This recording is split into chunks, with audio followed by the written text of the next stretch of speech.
stared into the darkness for a moment before slowly climbing through the hole and into the dark lava tube.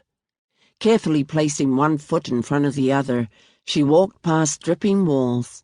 As she moved deeper, a low rumbling sound began to build, and soon she could tell it was the sound of a waterfall. Intrigued, she picked up her pace. When she stepped around an enormous boulder, she saw something that nearly knocked her to her knees.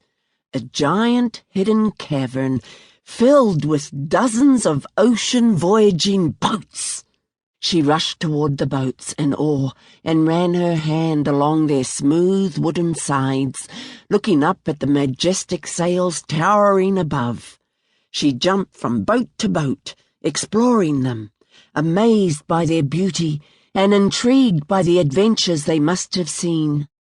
The wide waterfall poured into the cavern's glistening pool. It also helped disguise the entrance from the sea so that it could not be seen from the outside.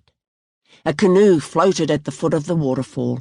Excited, Moana jumped onto the hull and maneuvered the boom. As the sail swung around, it revealed a massive double-hulled canoe behind it. Each hull was a support float that helped the boat stay steady on the ocean. Moana knew by looking at it that the canoe had carried many things. Moana climbed onto the double-hulled canoe's upper deck and noticed a log drum. "Bang the drum," she said to herself, repeating her grandmother's words. Moana picked up a thick pair of wooden sticks that sat beside the drum and tentatively banged on it. Nothing happened. She banged again, this time a bit louder, and waited, wondering if something was going to happen. It was quiet for another moment. But then suddenly she heard an echo, a rhythm as clear as an old familiar song. Moana listened carefully, then banged out the same rhythm, and something did happen. Whoosh! The chilly wind returned, and lines of torches magically lit, illuminating the tupper sail of the boat. Moana stared at the sail as it filled with wind and began to move, rhythmically waving.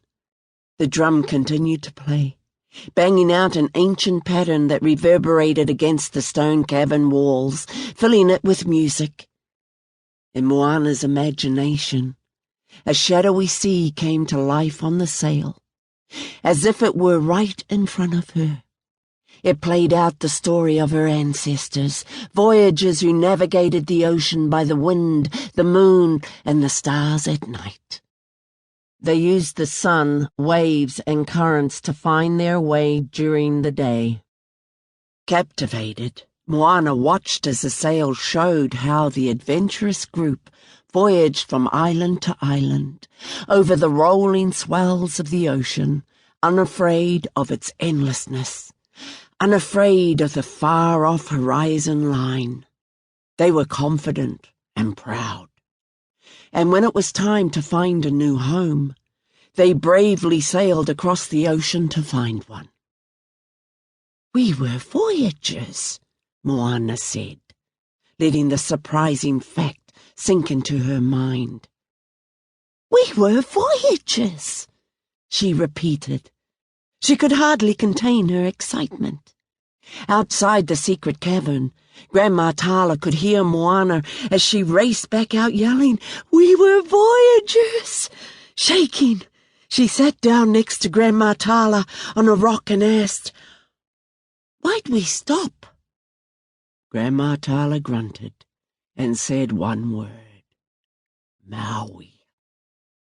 She pointed to the horizon, and Moana pictured it coming to life in her mind, seeing images to match Grandma Tala's tale. When he stole from the mother island, darkness fell. Te Kā awoke.